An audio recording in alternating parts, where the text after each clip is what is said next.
Pour la plupart, ils viennent de l'Afrique de l'Ouest et n'arrivent pas à justifier qu'ils ont moins de 18 ans. Sans papier, seul un récit de vie ou un test médical permettrait de le prouver, parfois sans succès pour ces jeunes. Ils ont ouvert comme ça, regardez mon dent, regardez mon jeu aussi. Ils ont dit, d'après eux, ils ont dit que moi je suis major. Ce jeune a 16 ans. Il vient de Guinée-Conakry. Depuis 2 mois, il est dans une impasse. On n'est pas du tout à l'abri, on est ici, on n'est pas major, on n'est pas mineur. Donc on a besoin d'aller à l'école, on a besoin de faire des métiers pour faire la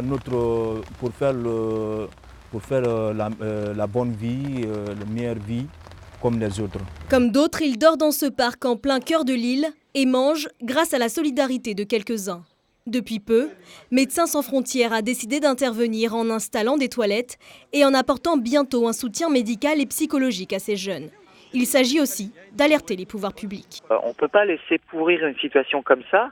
Les risques de tension avec les riverains existent parce qu'on peut comprendre que les riverains soient agacés du fait que et le département et la ville ne fassent pas leur travail et n'assument pas leurs responsabilités. Une situation aussi dénoncée par les riverains. Normalement, les mineurs isolés devraient être pris en charge par le département qui possède de moins en moins d'hébergements. Aujourd'hui, on compte 300 lits qui doivent fermer en 2016, c'est déjà acté. Donc si on a 300 lits qui ferment, on n'a plus de prise en charge du tout des mineurs isolés.